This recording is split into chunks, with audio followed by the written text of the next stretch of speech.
reformasi. Kalau belum dengerin cermati, cermati cerita dan informasi terkini. Yuk dengerin tentang reformasi perpajakan pada saat ini. Dicermati agar tahu dan juga mengerti. Cermati cerita reformasi terkini. Informasi tentang reformasi perpajakan terkini.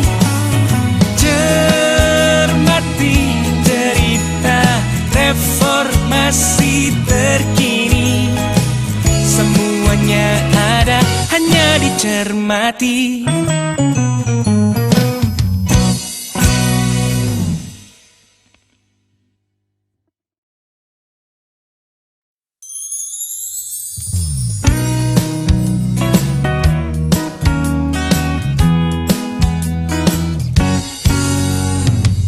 Jangan bilang tahu reformasi kalau belum dengerin cermati. Cermati cerita dan informasi terkini. Yuk dengerin tentang reformasi perpajakan pada saat ini. Dicermati agar tahu dan juga mengerti. Cermati cerita reformasi terkini. Informasi tentang reformasi perpajakan terkini. Cermati cerita reformasi terkini. Semuanya ada hanya dicermati.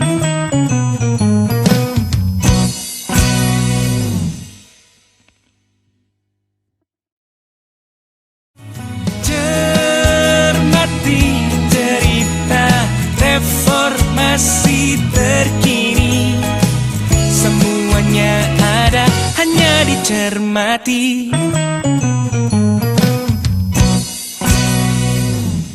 Halo kawan pajak, selamat datang di podcast Cermati, cerita reformasi terkini.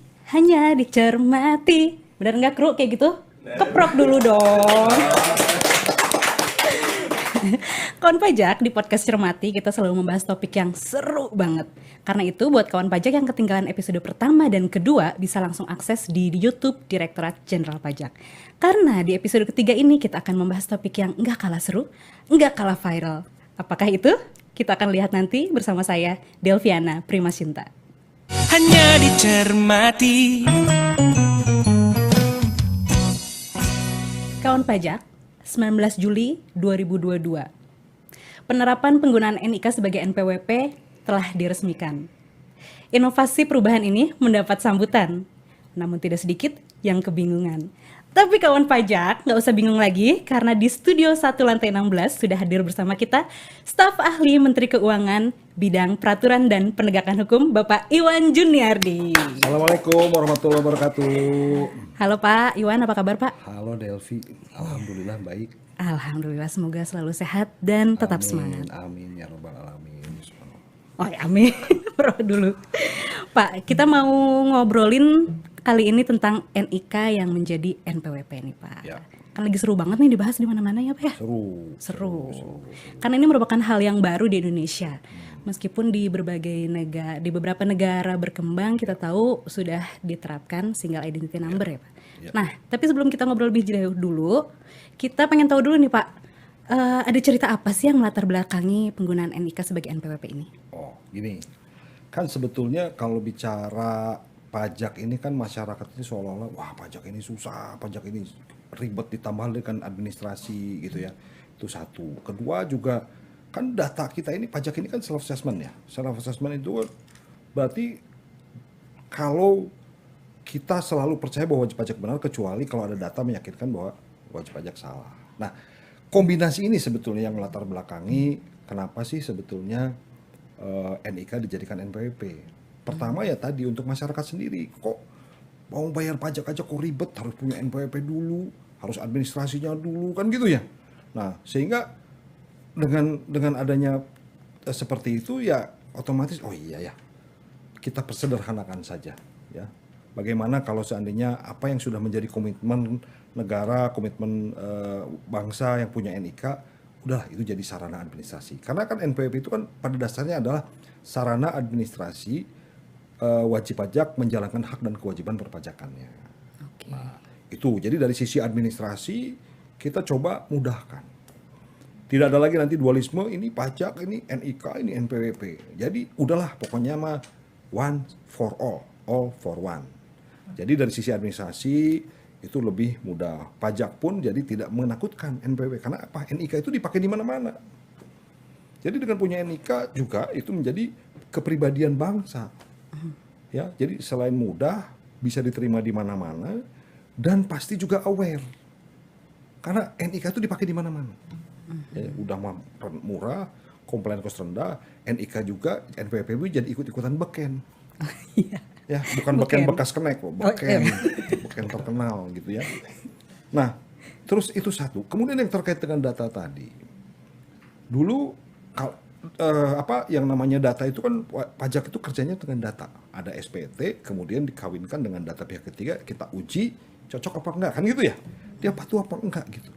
Nah, kalau dengan datanya itu nggak nyambung satu sama lain, misalkan data pajak pakai NPWP, data yang lain pakai NIK, data yang lain lagi data imigrasi pakai paspor, data itu nggak nyambung. Nah kebetulan ada kebijakan nih dari pemerintah, sudah sadar nih semua tuh bahwa identitas yang digunakan untuk seluruh instansi pemerintah, baik untuk bertransaksi ekonomi maupun ekonomi, dan berinteraksi dengan pemerintah maupun dengan institusi yang lain menggunakan NIK. Nah ini peluang sebetulnya buat kita, supaya apa? Supaya nanti datanya itu dapat jadi satu. Pada saat kita mengumpulkan data, kita dapat NIK, ID-nya sama, sudah. Dan tidak perlu lagi ada effort, baik dari instansi yang lain maupun dengan di kita. Jadi udah nyambung nih datanya. Sehingga data itu mau dari manapun akan melekat kepada satu NIK. Nah, jadi apa? Lebih memudahkan dari sisi pengawasan. Bukan pengawasan aja, hak pemenuhan kewajiban dan hak perpajakan juga. Karena udah nggak pusing lagi menyimpan satu NIK, satu NPWP, satu apa. Jadi mudah gitu ya. Pengawasan lebih besar dan ini satu. Bahwa nanti lebih adil. Kenapa? Karena seluruh masyarakat Indonesia itu sudah terdaftar di Direktorat Jenderal Pajak. Cuma yang membedakan apakah dia sudah menjadi subjek pajak, yang membedakan dia sudah menjadi wajib pajak atau tidak karena belum punya objek pajak. Nah, jadi kalau dulu konsepnya adalah positive list, kalau sekarang negative list nih. Jadi kita lebih tax base-nya lebih gede. Kalau tax base-nya lebih gede, ya pasti lebih mudah dan lebih fair yang penting. Jadi ada fungsi administrasi, ada fungsi pengawasan, kemudian ada fungsi ini satu lagi sebetulnya. Bahwa negara ini adalah negara kesatuan. Identitasnya satu lah gitu. Ya, jadi ini ada message juga bagus nih. Oh kita punya satu identitas, negara Indonesia, identitasnya apa? NIK. Dipakai untuk semua, termasuk pajak. Dan kebetulan pajak ini kan masuk ke dalam seluruh aspek kehidupan bangsa. Jadi kalau NIK dipakai oleh pajak, ya sama-sama istilah mengamplitude. NIK-nya jadi di-awarein, pajaknya juga, NPWP-nya jadi di-awarein sama masyarakat. Nah, jadi everybody's happy gitu. Itu sih latar belakangnya. Ya, kalau sudah data bagus segala macam bagus ya pasti kepatuhan akan meningkat. Karena begini, masyarakat ataupun kita lah ya, kita ngomong gitu, tolong dong sebagai warga negara yang baik gitu kan, kita harus demi kemajuan bangsa, wah pokoknya idealis, betul ya. Tapi tanpa pengawasan, tanpa ada data, emang bakalan gitu lapor pajak dengan patuh? Belum tentu. Tetap harus ada pengawasan, harus ada data. Jadi compliance, voluntary compliance itu nggak bisa langsung tanpa ada counter dari data yang dibangun oleh NIK tadi. Jadi nanti pesannya adalah gini, kamu wajib pajak harus comply ya. Kenapa? Karena DJP tahu, kamu tahu bahwa DJP tahu. DJP tahu bahwa kamu tahu DJP tahu. Kalau bahasa Sundanya mah, taxpayer know that we know. We know that taxpayer know that we know. Baru setelah gitu, oh iya, mau apa lo? Ini nowhere to run, kamu datanya ada. Mau nggak mau dia akan comply. Kenapa? Kalau ada lagu tuh, kamu ketahuan. Asik. Lanjut Pak, satu album dulu. Ngapain? Jadi mau nggak mau compliance voluntary itu lama-lama dipaksa dulu dengan data. Setelah itu baru voluntary. Nah kalau sudah patuh pasti tax ratio naik. Udah gitu pada saat NIK udah masuk di mana-mana, ada fintech, ada apa, ada perkembangan teknologi, ada kolaborasi dan sebagainya. Karena sudah punya single national ID, wajib pajak pun jadi gampang. Mau masuk ke mana, mau masuk ke teknologi, ya udah single sign on aja. Mau nanti menggunakan fintech segala macam, pakai NIK aja. Nggak bisa lari tuh. Nah jadi ini benar-benar sangat strategis. Bukan hanya berubah nomor NPWP dari 15 ke 16, enggak. Tapi ada yang tadi. Ya.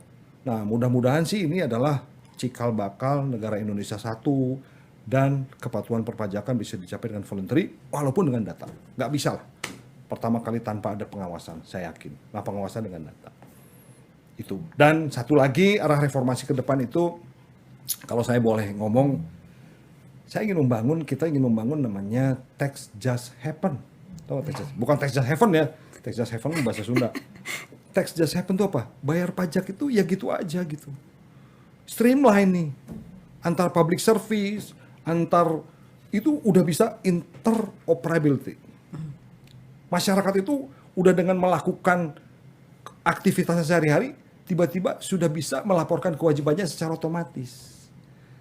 Tax just happen, ya udah pajak gitu aja. Apa ciri-cirinya? Bahwa kita bisa berkolaborasi dengan beberapa public service. Orang bisa lapor pajak di perbankan. Bisa langsung pre-populated. Karena apa? Tadi datanya nyambung dengan NIK. Jadi orang nanti lapor pajak itu klik. Atau bahkan di-populated tidak yes atau tidak. Nah ini luar biasa. Itulah konsep tax just happen. Asal datanya valid. Nah itu kan ya, valid. Bukan valid. Palit orang Sunda itu palit itu ngagorolong sama apa namanya hanyut. Nah kalau data hanyut jangan dipakai ya. Nah jadi NIK ini akan membuat data jadi lebih valid, sederhana, dan pasti juga lebih fair. Dan searah dengan perkembangan teknologi dan searah dengan arah reformasi perpajakan, yaitu tax just happen. Jadi spirit dari perubahan ini selalu tentang memberikan kemudahan bagi wajib pajak, bagi stakeholders. Memberikan kemudahan wajib pajak, bukan hanya mudah, karena mudah itu harus diikuti dengan juga satu kewajiban. Kan gitu ya. Mudah untuk mereka jadi patuh sebetulnya. Bukan mudah, hanya mudah. Karena hanya mudah aja orang nggak bayar pajak jadi mudah. Ini loh, ya ingat. Jadi jangan pernah dikotomikan antara kemudahan dengan pembayar kewajiban. Jadi itu jadi satu tuh. Kemudahan kita melupakan pengawasan, salah juga. Kita ini menegakkan aturan perundang-undangan. Jadi kemudahan untuk mereka patuh. Ya, kemudahan untuk mereka patuh. Yes. Jangan sampai ada kesan mau bayar pajak aja susah. Mau bayar pajak harus bikin NPWP. Iya, ribet banget misalkan. Gitu ya? Iya, jadi sekarang data pajak dan data kependudukan dihijikeun. Tuh kan jadi keceplosan bahasa Sunda, Pak. Data pajak, data kependudukan, data semua institusi, jadi ngahiji. Bersatu. Gitu. Kenapa ketawa tuh Delvit? Suka keceplosan Pak kalau ngobrol sama Pak Iwan teh, suka berasa pulang ke Bandung. Udah lama sih nggak takut tiseureuh. Tiseureuh. Udah, sorry ya banyak. Punten pemirsa ya, ini saya suka rada begini kalau ketemu orang Bandung teh. Oke Pak, nah tadi perubahan dan inovasi tadi itu mendapat banyak sambutan positif, ya. Tapi tidak sedikit juga yang mengkritisi Pak. Ya, contohnya apa? Ya kita tahu banyak kebocoran data dari NIK. Oke. Nah, keputusan yang diambil Direktorat Jenderal Pajak ini tentunya sudah disertai dengan risk mitigation ya Pak Oh, ya? pasti. Nah, sejauh apa tuh Pak antisipasi yang dilakukan oleh Direktorat Jenderal Pajak? Pertama ya, kalau dengan NIK memang jadi kita benar-benar menggantungkan kepada data kependudukan. Ya. Nah, makanya kita harus berkolaborasi dengan Direktorat Jenderal Dukcapil nih, atau Kemendagri, karena mereka yang punya data. Nah, masalah kebocoran kemarin sebetulnya bukan kesalahan dari Dukcapilnya. Ini mereka tidak bisa menjaga karena backdoor itu bisa masuk dari mana-mana. Satu itu. Kedua, ya, bahwa Direktorat Jenderal Pajak dengan Dukcapil sudah punya kerjasama yang istilahnya menjaga dari masing-masing sistem. Bahwa Dukcapil juga akan menjaga data kependudukan, kita pun akan menjaga data itu tidak akan lari ke pihak ketiga. Kan gitu ya.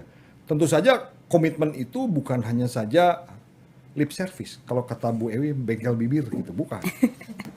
Ya, bukan hanya lip service, tapi dengan action, dengan tindakan apa? Ya, pertama, satu pasti yang jelas adalah teknologi kita. Teknologi bagaimana anti hack, anti segala macam kita pakai. Kedua, kita bangun protokol. Siapa yang berhak melihat, gimana caranya mau masuk, kredensialnya seperti apa, kan gitu ya. Terus yang ketiga, tadi bahwa sudah ada protokol, sudah ada teknologi, awareness kita bangun. Karena kalau bicara security, ini ada 3, teknologi gimana, prosesnya oke enggak, tapi human resource-nya ini gimana, awareness. Nah, ini kita harus bangun sama-sama.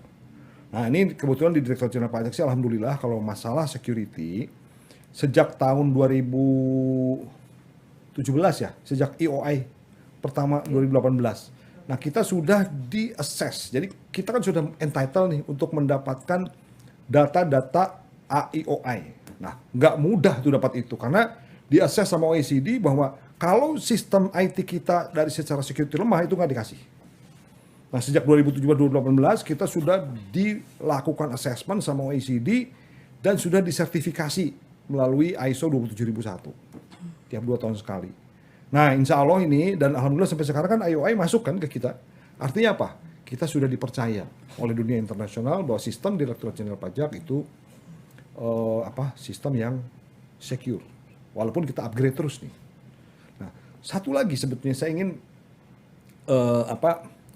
menghimbau juga nih baik semua pihak bahwa kalau bisa ini NIK itu tidak telanjang. Artinya gini. NIK itu harus dimasking. Karena NIK itu sesuatu yang berharga. Kalau NIK bisa dilihat di fotokopi, kalau sekarang kan orang tuh tidak menghargai NIK. Ya, udah pakai reader KTP elektronik di bank di fotokopi. Tetap. Nah, tetap ada pocong di atas atap katanya gitu kan. Kumaha Pak? Dulu acong sekarang tetap gitu kan. Nah, cik saya gagal move on itu. Padahal ini sudah digital. Tapi kelakuan kita masih dan kita nggak paham bahwa NIK itu sangat berharga. Apalagi nanti NIK udah bisa masuk perpajakan, udah bisa masuk. Sehingga apa? Nilai dari NIK itu kan jauh lebih tinggi. Nah, ini harus dijaga nih. Caranya gimana? Ya bisa pakai behaviornya pakai card reader atau pakai face recognition, tapi itu tidak telanjang. Nih teman-teman masyarakat tolong ya.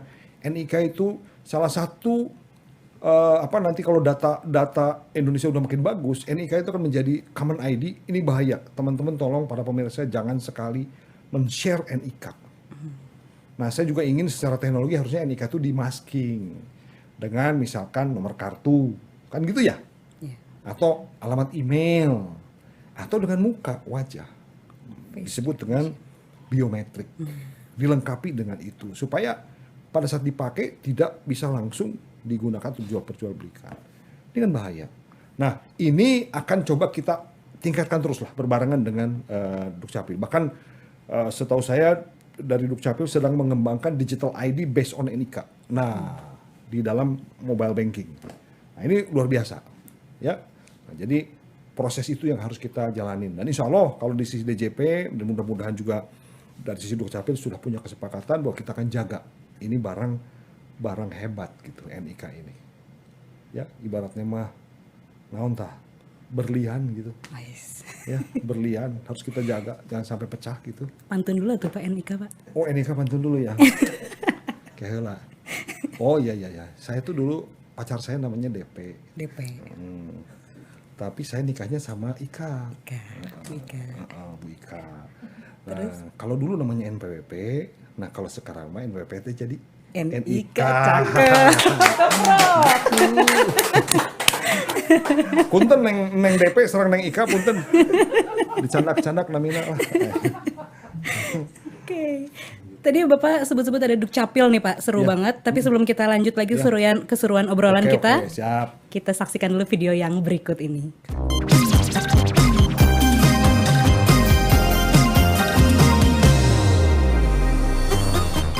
Sekarang wajib pajak orang pribadi diberi kemudahan karena NIK sudah berfungsi sebagai NPWP.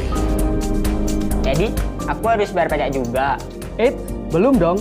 Tunggu kamu berusia 18 tahun dan sudah memiliki penghasilan ya. Ya, kewajiban membayar pajak hanya berlaku untuk orang pribadi yang berusia 18 tahun ke atas dan berpenghasilan di atas PTKP. Pajak kuat, Indonesia maju. Oke, kembali lagi bersama Delvi dan Pak Iwan. Nah Pak, tadi kita lihat Pak, ternyata udah 19 juta data penduduk yang terintegrasi. Ya. Nah kalau kita bicara proses, sebenarnya apa sih Pak yang menjadi kendala dalam proses tersebut? Gini, jadi pertama itu kan sebetulnya dulu kita pernah punya data NIK, tapi kan data NIK itu kan selalu diperbaiki itu. Nah, terus pada saat kita juga punya NPWP kan 19 juta itu kan NPWP-nya lama nih, NPWP lama gitu ya. Nah, pada saat kita menyandingkan ada NPWP yang NIK-nya tidak update. Kan gitu ya. Kemudian kita cek kok namanya Iwan, ada Iwan D, Iwan J. Jadi ini hanya masalah teknologi aja sebetulnya. Jadi kita sudah dikasih nih database, kita punya database. Kan langkah pertama untuk NIK jadi NPWP kita sandingkan dulu nih NPWP ini dengan NIK ini supaya nanti kewajiban perpajakan bisa kita embedded ke NIK yang baru. Betul ya? Nah ternyata memang di database kita pun belum terupdate semua NIK-nya. Gitu. Bahkan NPWP-nya pun kan kadang-kadang karena bicara proses pembentukan NPWP kan berbagai macam proses, masih ada data-data yang memang belum valid. Nah, dengan adanya proses matching itu sebetulnya sekaligus melakukan cleansing data. Nah, tetapi memang tidak akan 100%. Karena begini, data NIK punya NIK dan nama Iwan. Data NPWP punya NPWP, ya kan, namanya Iwan D. Iwan D sama Iwan J itu sama enggak?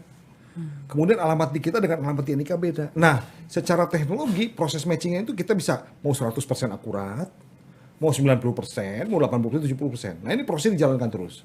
Nah, sehingga semakin bertahap, karena datanya dua-duanya tidak setara nih kualitasnya.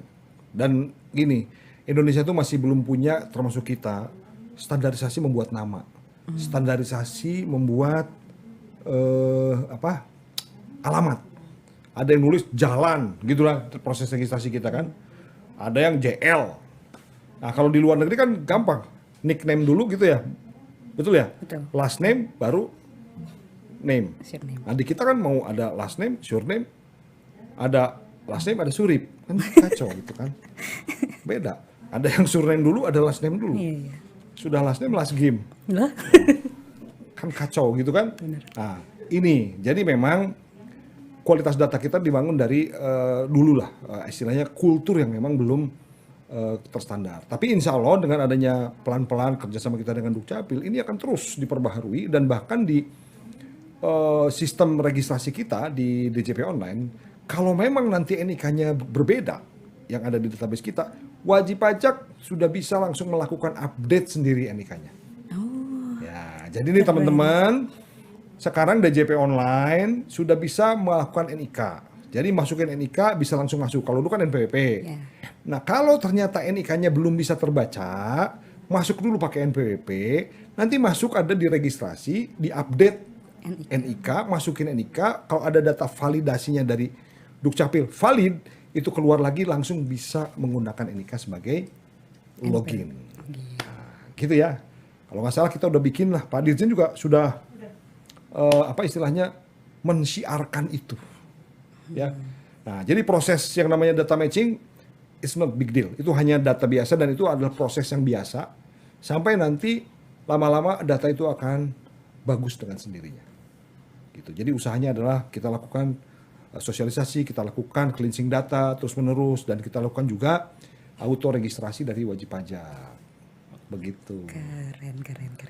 Jadi sekarang nih yang sambil nonton, kalau misalkan mau coba login pakai NIK-nya boleh nih apa ya? Boleh. Nanti kalau Coba yang aja tes. kalau yang belum bisa masuk, coba dulu pakai NPWP-nya. Terus begitu bisa masuk, update NIK-nya, keluar, coba lagi pakai NIK. Bisa ya, Pak ya? Ya bisa, Betul. sangat bisa. Tapi sudah mendapatkan validasi dulu. Karena data kita ini dengan data Dukcapil terhubung, real time. Real time. Real time. Jadi pada saat kita masukin NIK, dicek. Ini valid apa valid? Nah, gorolong deh. Nah, kalau valid, oke. Kalau valid, hanyut. Gitu. Bisa. Gitu. Siap. Ya. Mantap banget, Pak. Nah, ngomongin hal yang baru nih, Pak. Selalu seru ya, Pak ya? Ya. Tapi kita tahan dulu ya, Pak ya. Karena udah ada rekan-rekan penyuluh yang mau menjawab Boleh. pertanyaan dari kawan pajak. Ya, Nah, kita masuk ke segmen penyuluh menjawab. Sudah ada rekan-rekan penyuluh dari Kanwil DJP Jabar 3. Langsung aja kepada Mbak Lala dan Mbak Fitria. Silahkan. Hai, halo. Terima kasih Studio 1 Lantai 16 Kantor Pusat Direktorat Jenderal Pajak. Sekarang kita ada di Bogor. Ya, tepatnya di Kanwil DJP Jawa Barat 3 bersama saya Fitria. Dan saya Lala Krisnalia dalam segmen Penyuluh Menjawab. Semuanya ada, hanya dicermati. Oke, Fit. Di Instagram kita, di DM ya, sudah banyak pertanyaan terkait dengan NIK atau nomor induk kependudukan menjadi NPWP, nomor pokok wajib pajak. Iya, sudah ada beberapa pertanyaan nih Mbak Lala. Mungkin kita bisa mulai ya bacain pertanyaan dari kawan pajak ya. Oke, Fit. Pertama itu kapan sebenarnya NIK sudah digunakan sebagai NPWP? Iya, banyak sekali tuh pertanyaan itu ya, Fit ya. Betul sekali. Jadi pemerintah sudah mulai memberlakukan NIK ini menjadi NPWP dan integrasi data itu sudah dilakukan sejak 14 Juli 2022. Jadi sejak 14 Juli 2022 ini NIK sudah bisa digunakan sebagai NPWP. Dan aturannya juga sudah ada loh, Mbak Fitri ya. Yang aturan nomor PMK 112 tahun 2022. Ya, jadi momennya pas sekali ya Bu Lala ya dengan peringatan Hari Pajak 14 Juli 2022 kemarin. Iya. Oke, Fit, kita lanjut ke pertanyaan kedua nih, Fit. Oke, baik. Jadi katanya NPWP ini pasti menjadi syarat administrasi seperti buka rekening di bank, mengajukan pinjaman, lalu pengurusan paspor dan pengurusan administrasi lainnya. Nah, agar NIK ini bisa digunakan sebagai NPWP, bagaimana mekanismenya? Oke, jadi kalau boleh saya simpulkan ya Bu Lala ya, bagaimana wajib pajak yang sebelumnya sudah memiliki NPWP ini bisa menggunakan NIK sebagai NPWP. Jadi mekanismenya ya. Untuk informasi buat kawan pajak semuanya, wajib pajak yang sebelumnya sudah memiliki NPWP ini bisa langsung dapat menggunakan NIK sebagai NPWP-nya sepanjang datanya sudah valid. Artinya sudah padan nih datanya atau sudah sesuai dengan data Dukcapil. Lalu bagaimana dengan kawan pajak yang ternyata data NPWP-nya ini belum valid nih atau belum padan dengan data Dukcapil? Jangan khawatir kawan pajak bisa melakukan pemutakhiran data supaya datanya menjadi valid. Kita ada membuka beberapa cara nih supaya kawan pajak bisa melakukan pemutakhiran data. Nah, pertama ini cara yang paling mudah nih Bu Lala. Pertama melalui laman DJP online. Nah, wajib pajak pertama itu kita login dulu di laman DJP online melalui menggunakan NPWP dengan format 15 digit. Nah, setelah login, boleh kawan pajak klik profil, lalu kita perbarui data yang misalnya belum sesuai ataupun misalnya data NIK yang sebelumnya masih kosong, boleh kawan pajak isi dengan data NIK yang terbaru. Untuk cek validitasnya, kawan pajak lalu bisa klik tombol validasi data yang ada di halaman bawah profil wajib pajak. Apabila ternyata datanya sudah valid, maka kawan pajak secara otomatis nih bisa nih menggunakan NIK-nya sebagai NPWP. Boleh dibuktikan dengan cara kawan pajak bisa logout dulu aplikasi DJP online-nya, lalu login lagi menggunakan NIK dengan format yang 16 digit tersebut. Wah, lengkap sekali penjelasannya ya Mbak Fitri ya. Kayaknya ada lagi nih tadi pertanyaan. Oke, kita ketiga beralih ya. ke pertanyaan selanjutnya Ibu Lala ya. Nah, di sini bagaimana perlakuan bagi masyarakat yang baru ingin mendaftarkan diri untuk memperoleh NPWP? Nah, apakah NIK-nya secara otomatis menjadi NPWP atau bagaimana nih Bu Lala? Nah iya, jadi terhadap wajib pajak yang mengajukan permohonan NPWP sendiri ya atau yang diberikan NPWP secara jabatan.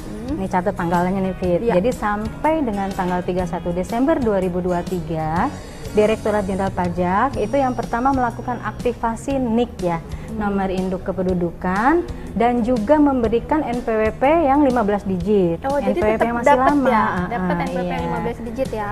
Itu untuk yang wajib pajak penduduk Indonesia ya. Nah, gimana dengan yang bukan penduduk? Yang bukan penduduk itu nanti akan diberikan NPWP yang 16 digit ya Mbak Fitri ya, yang baru. Iya. Termasuk juga nanti untuk WP badan ya, dan juga WP instansi pemerintah juga akan diberikan NPWP 16 digit Fit.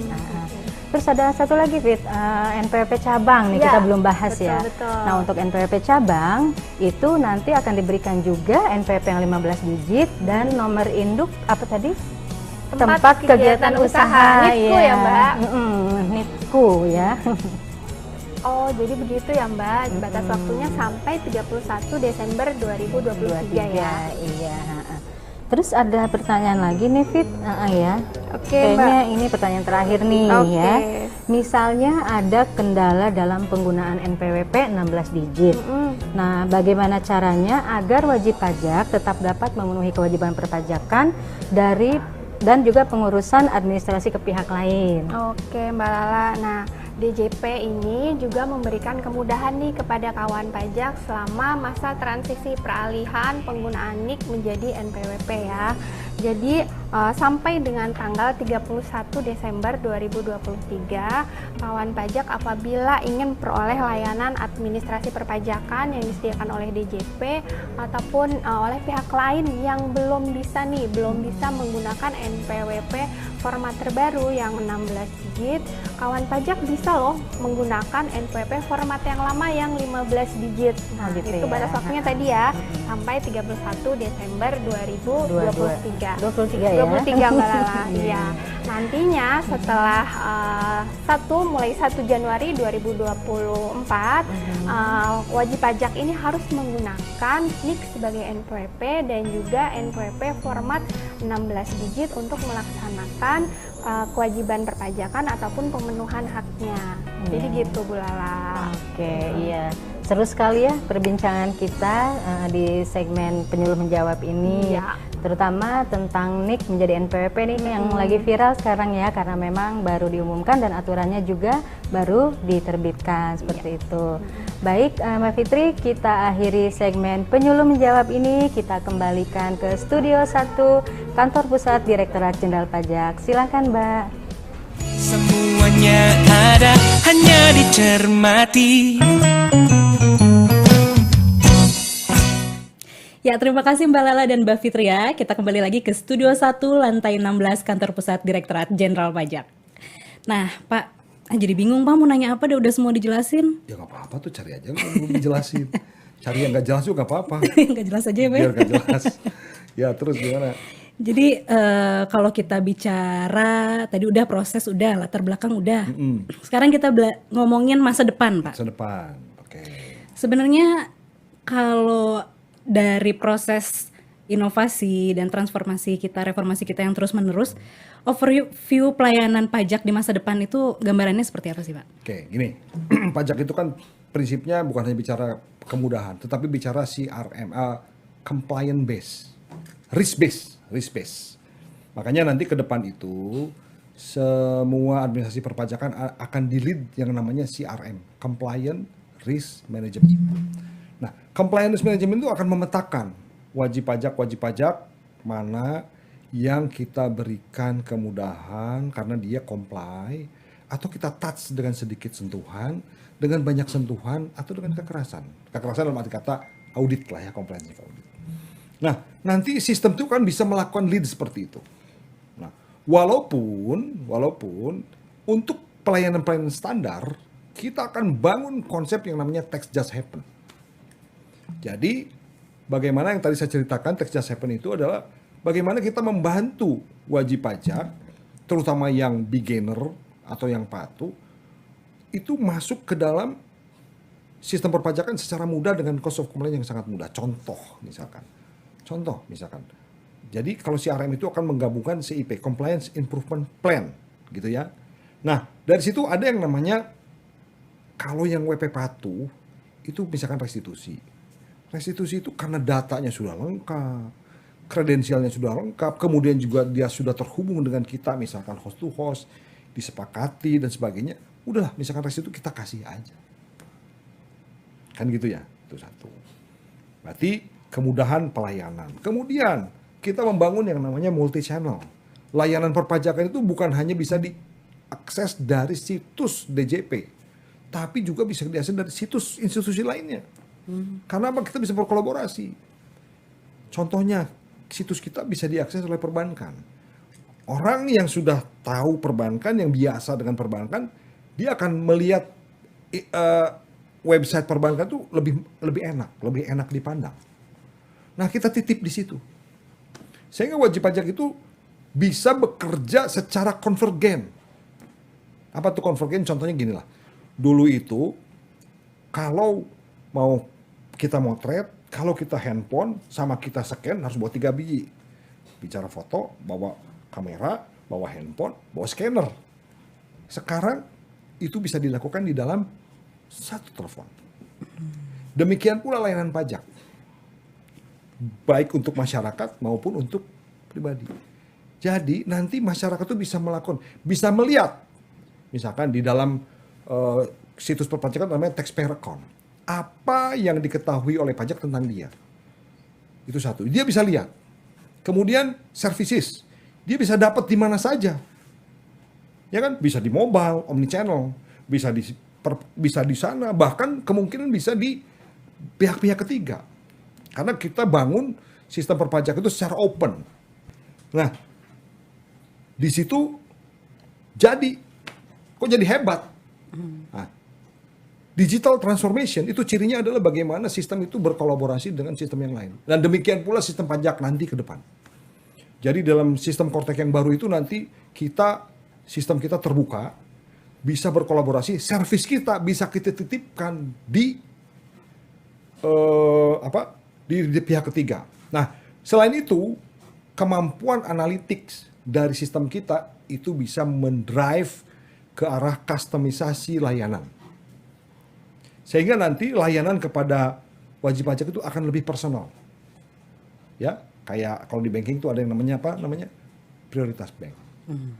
Dan itu bisa langsung dilakukan efisien. Nah, contoh yang paling gampang, saya pernah ke Australia belajar, mereka sudah advance. Ya. Jadi pada saat ada tunggakan, contoh nih ada tunggakan pajak, si orang pajak itu bisa tahu nih, si petugas itu bisa tahu, ini orang ini harus diapain berdasarkan behavior. Oh, ternyata kalau Pak Iwan mah ditelepon aja, dia sudah bayar pajak. Nggak usah dikirimin surat. Karena kalau dikirimin surat, Pak Iwan merasa terhina. Tahu tuh. Oh, kalau Pak Endang mah, misalkan cukup di push notification aja di handphonenya. Dia pasti bayar pajak. Oh, kalau Mbak Delvi mah, kayaknya harus disuratin. Nah, jadi berbeda tuh. Treatment. Karena kalau pada saat diingetin pakai handphone, nggak bisa cuek, agak bandel. Sampai ada yang harus didatengin. Masih bandel juga ada, ketahuan. Saya kasih tahu istri mudanya, nah baru dibayar. Kasih tahu siapa, Pak? Istri mudanya. Ketahuan lincah lagi. Nah, ini nanti bisa tahu tuh. Berdasarkan apa? Interaksi yang direkam oleh sistem. Ya kan? Nah, wajib pajak juga akan mudah, dia akan diingatkan terus. Aduh, saya lupa. Oh, dibayar. Aduh, saya lupa. Tapi caranya bisa macam-macam. Disitulah hebatnya analytics nanti. Kalau interaksi yang direkam gitu, database-nya dalam bentuk apa sih, Pak, biasanya? Ada dalam bentuk log, dalam bentuk interaksi, dan kita rekam semua. Jadi gini, sedikit cari bicara big data. Jadi kalau era dulu, sistem informasi itu menangkap namanya transaksi. Saya beli mie di Indomaret, di Tut gitu kan. Nah, yang direkam oleh sistem itu hanya pada saat saya bertransaksi.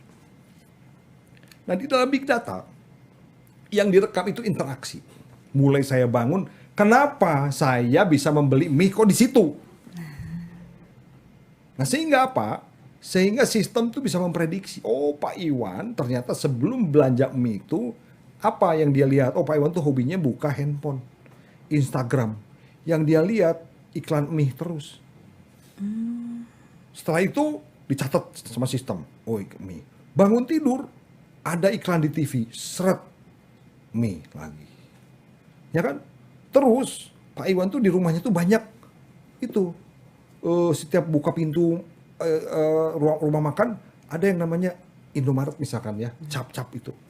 Jadi di dalam kepalanya Pak Iwan itu, Pak Iwan beli mie di situ itu bukan kebetulan. Kenapa? Karena pola interaksinya diketahui. Nah, nanti sistem bisa seperti itu. Wow, keren.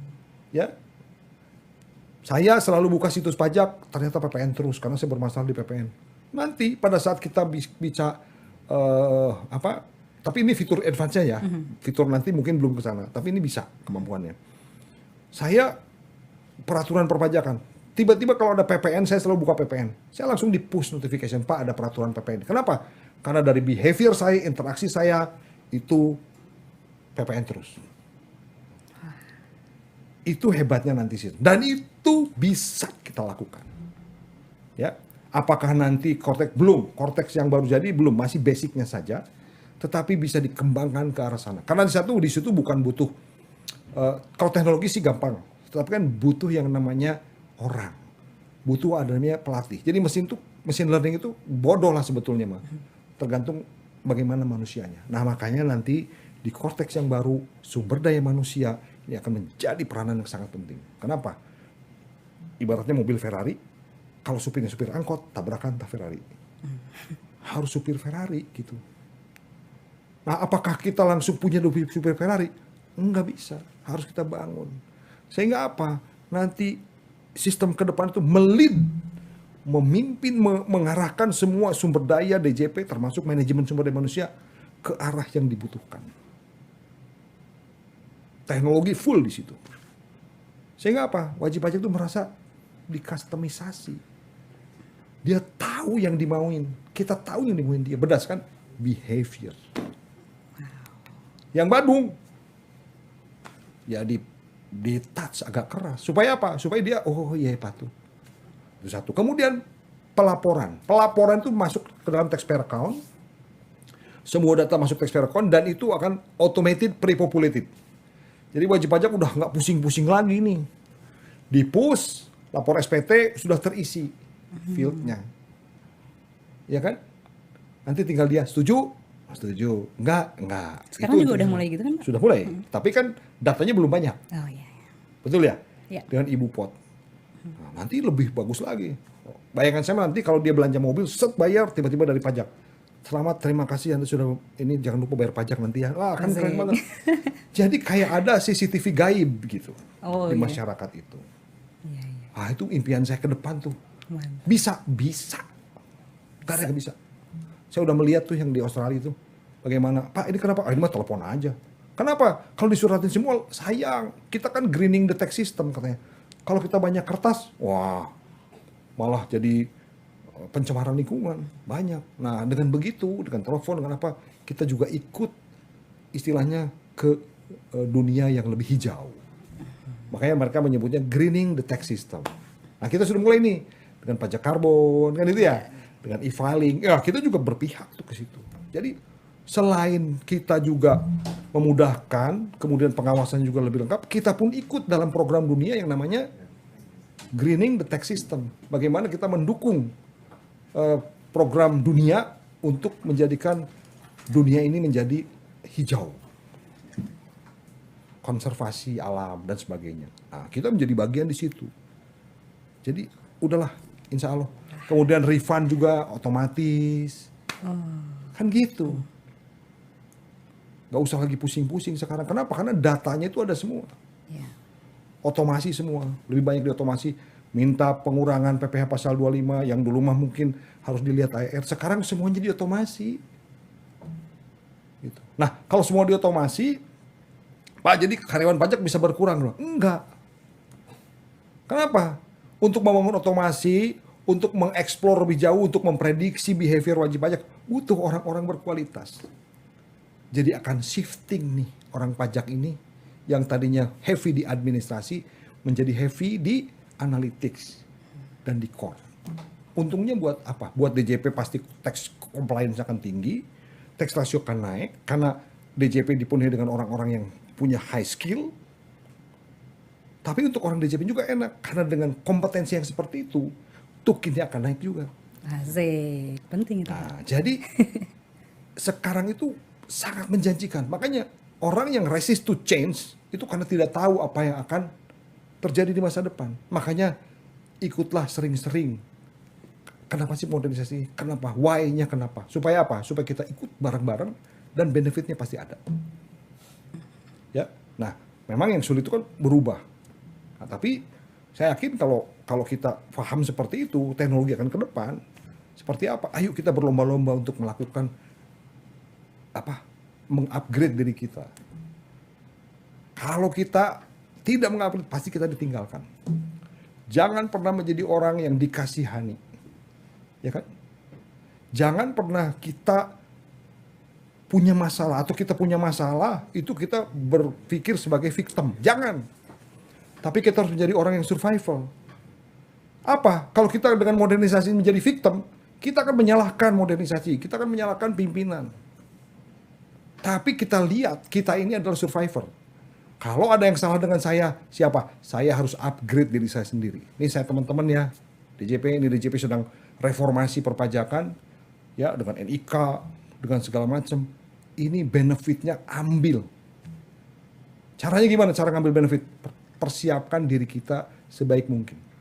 Karena kalau kita tidak berubah, perubahan akan mengubah kita. Tinggal kita mau jadi victim, kita mau jadi survivor.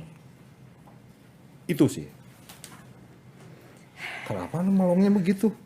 Deg-degan Pak tadi. deg-degan. Banyak banget gitu yang diambilnya. Set. Benar. Gitu. Enggak. Nah Pak, kalau dari tadi kita ngomongin kesiapan di DJP-nya. Ya. Kalau kita ngomongin kesiapan masyarakat gimana Pak? Nih, DJP itu kan sebetulnya ngikutin masyarakat. Kita ini bereformasi kan, kita kan organisasi terbuka. Kan gitu ya. Jadi sebagian besar masyarakat sebetulnya menuntut DJP untuk berubah. Bukan DJP berubah karena harus mengubah masyarakat, kebalik sebetulnya. DJP itu public service. Kita begini karena memang tuntutan baik masyarakat dunia maupun internasional maupun masyarakat lokal atau regional. Nah, tetapi memang ada sebagian masyarakat yang masih melihat DJP ini ada apa nih berubah segala macam. Nah, mereka itu karena belum tahu benefitnya saja. Ya.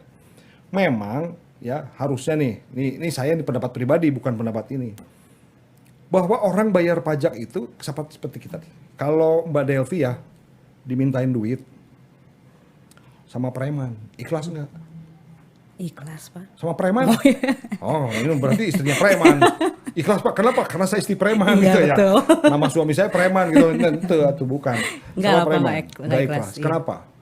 Ya karena nggak tahu buat apa dia. Nah. Merasa dipaksa juga kan? Yes, ya. Tapi kalau diminta sama kabogo, pacar, ibu atau apa, ikhlas nggak? Pasti. Ikhlas. Dan nggak usah minta, mereka masih mukanya muka minta aja, pasti dikasih. Betul dah? Iya. Kenapa? Karena ada, kok jadi saya yang ditanya ya Nggak Pak? apa-apa, itu kan interaksi ceritanya juga. Kenapa? Ya karena sayang. Sayang. Iya. Terus apa? Ya mau berkorban, rela, Terus rela. ingin memastikan Iya. mereka baik-baik saja, Oke. terpenuhi kebutuhannya. Oke, tapi kebutuhan Mbak Delvi terpenuhi nggak dengan mereka ke ibu? Pasti dong. Terpenuhi pasti. Ya, ada timbal balik. Iya. Demikian pula negara nih. Demikian pula masyarakat, saya yakin. Dia akan rela membayar pajak. Dia akan rela dimintain oleh pajak oleh negara. Kalau apa? Kalau penyaluran dari uang yang dia store itu kembali ke dirinya atau menjadi kemaslahatan orang-orang yang dicintai. Betul ya? Betul. Artinya pajak tidak bisa hanya mengumpulkan uang sendiri. Keberhasilan pajak itu juga akan harus diimbangi dengan keberhasilan spending dan kualitas ekonomi yang dikelola oleh pemerintah. Contoh, kalau kita bayar pajak, kok sekolah makin mahal, kok jalan banyak rusak, kok banyak mohon maaf, kasus-kasus korupsi. Iya kan? Kok banyak yang membela yang bayar, bukan membela yang benar? Itu apa bedanya rakyat itu dengan negara itu hubungannya dengan preman kan? Ada nggak voluntary? Selain yang tadi saya cerita, bahwa kita harus tahu yang masyarakat tahu. Tapi secara psikologis, mereka nggak ikhlas. Nah, bagaimana caranya? Makanya saya harus melihat untuk mempersiapkan masyarakat punya prospek seperti itu, kita harus punya program bersama nih pemerintah. Bukan hanya pajak aja yang digenjot, tapi spending better. Program-program pemerintah yang benar-benar bisa masuk dan bisa dirasakan oleh masyarakat. Karena reformasi pemerintah itu harus menghasilkan ultimate beneficial owner-nya adalah rakyat Indonesia. Kalau ultimate beneficial owner bukan rakyat Indonesia, pasti ada yang salah di kebijakan.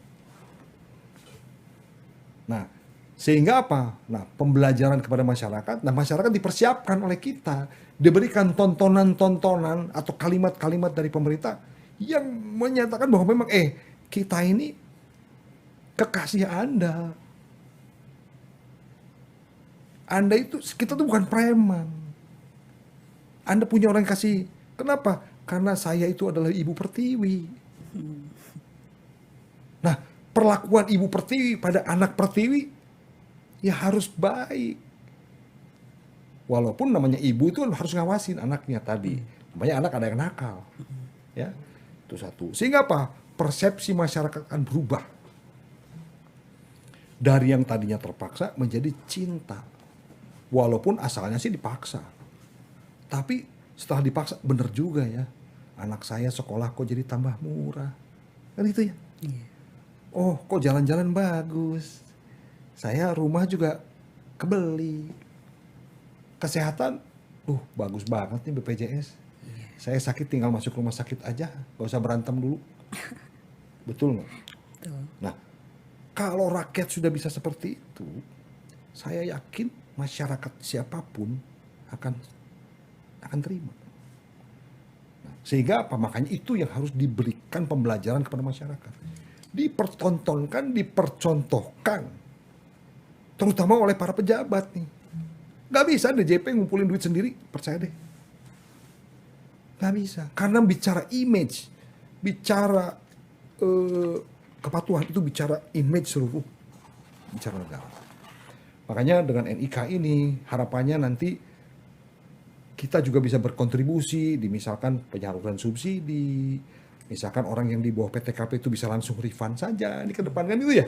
Karena data ini udah terintegrasi nih. Jadi DJP itu bukan lagi sebagai suartepit gitu. Kalau dulu Natal ingat tante suartepit atau malaikat apa Bu Devi? Malaikat Israel. Atau malaikat Malik gitu. Orang DJP datang, gila gua nih, cabut nyawa. Gitu, lihat orang DJP itu langsung aja enak dipandang. Karena persepsi yang ditanam gitu, iya kan? Iya. Ya walaupun ada orang DJP namanya Endang gitu, Iya. ada Endang, ada Endang itu nggak apa-apa. Maaf ya Pandang sama Bundang nih, saya nggak membahas Endang yang itu. Kalau Endang yang saya kenal Endang baik banget. Endang Enak yang dipandang, Endang, ya, Pak? Endang yang Endang, Endang yang enak Enak dipandang. dipandang, asik. Nah, bagaimana kita mengubah itu? Ya, nah sehingga apa? Sehingga wajib pajak itu menganggap kita adalah saudara, kekasih. Kekasih, sahabat, kekasih yang minta duit. Nggak apa-apa, tapi ikhlas. Karena duitnya ini dipakai dengan benar. Bu Menteri selalu bilang spending better. Tapi kalau rakyat dipertontonkan korupsi di mana, korupsi di wah itu melukai hati rakyat. Nah, kita benerin semua. Nah, saya yakin dengan pajak benar, dengan pajak transparan, perilaku korupsi akan lama-lama akan semakin menurun. Coba ini contohnya ya. Ini saya ngomong sedikit di luar konteks. Kalau seluruh transaksi kita tahu, ya kan, spendingnya berapa, Pandang ini, Bu Endang ini berapa, kemudian kita compare nih dengan SPT yang dia laporkan, dengan penghasilan yang punya. Ternyata spendingnya itu jauh lebih gede daripada penghasilan yang dia laporkan. Dari mana? Patut dipertanyakan. Oh ada, saya tabungan. Tabungan kan ada di SPT. Mana sih Anda? Oh lupa, bayar kalau gitu. Tapi kan itu cuma sekali aja bisa ngeles. Berikutnya nggak bisa ngeles. Kenapa? Karena ketangkep tuh semua. Dengan instrumen, dengan tadi NIK, dengan data masuk ke kita. Sehingga pada saat orang mau spending mikir, aduh kalau ini duitnya hasil korupsi, nanti nggak cocok di profil saya. Nggak jadi dia spending. Naruh di bank ketahuan pakai AIOI gitu ya.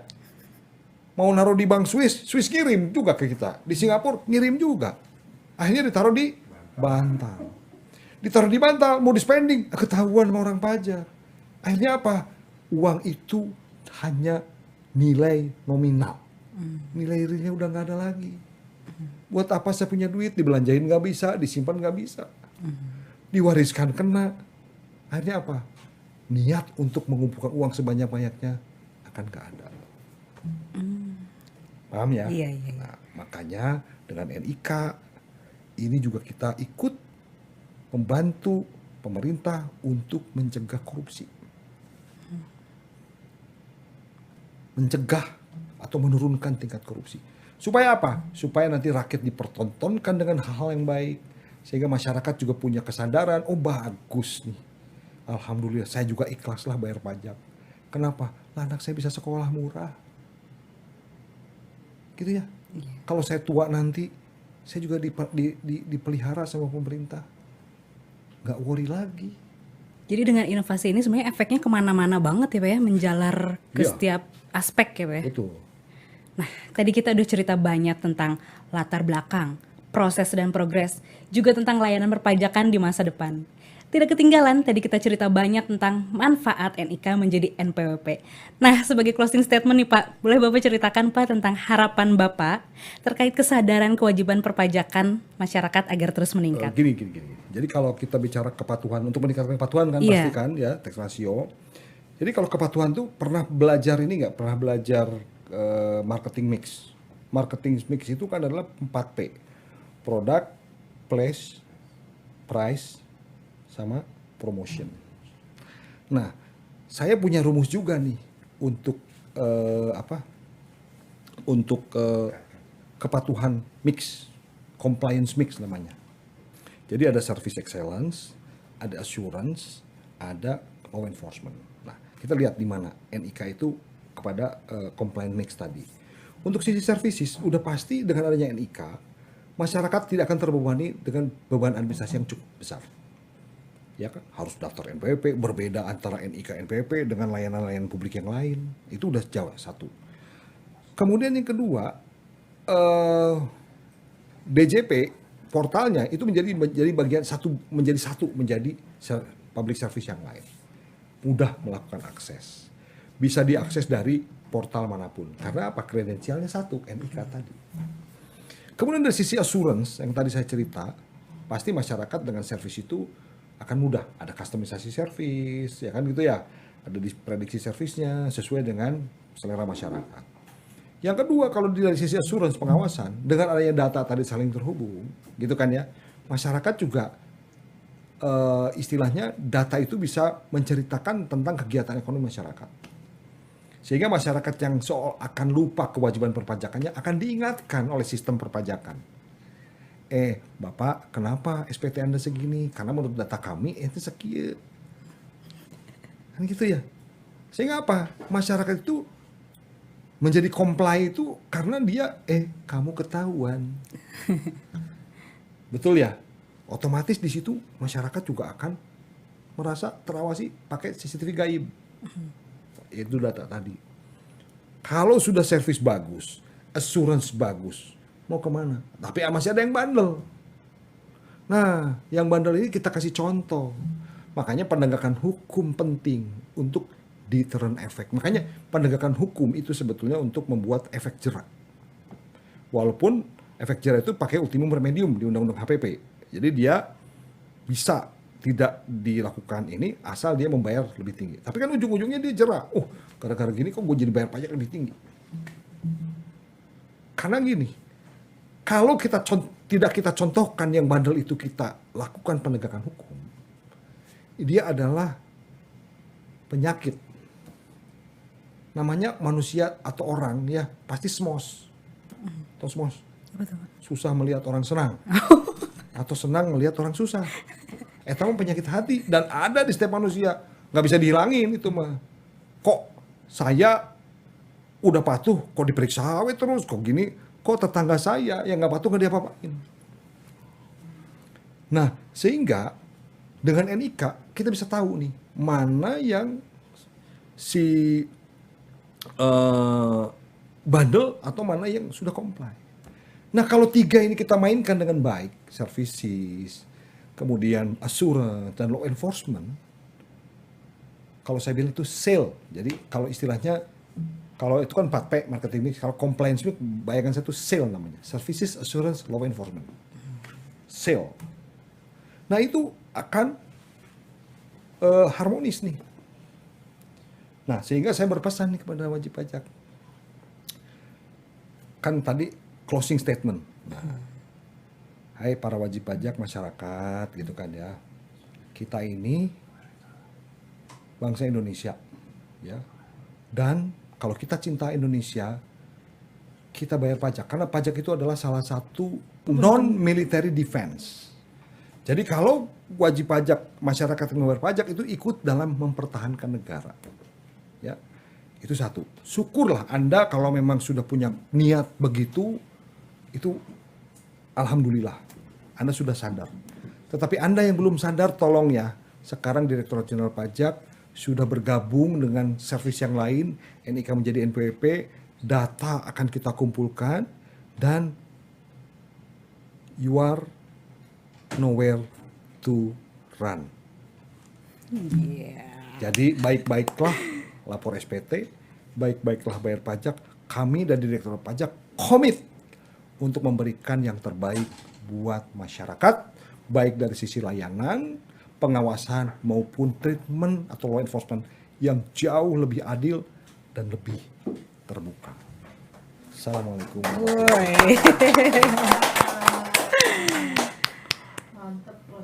Oke kawan pajak, dengan berakhirnya closing statement dari Bapak Iwan Juniardi, staf ahli Menteri Keuangan bidang peraturan dan penegakan hukum tadi, berakhir pula episode podcast Cermati kali ini. Saksikan terus episode-episode selanjutnya yang pastinya gak kalah seru. Saya Delvi, pamit undur diri. Hanya dicermati. Bye! Yuk dengerin tentang reformasi perpajakan pada saat ini. Dicermati agar tahu dan juga mengerti. Cermati cerita reformasi terkini. Semuanya ada hanya dicermati.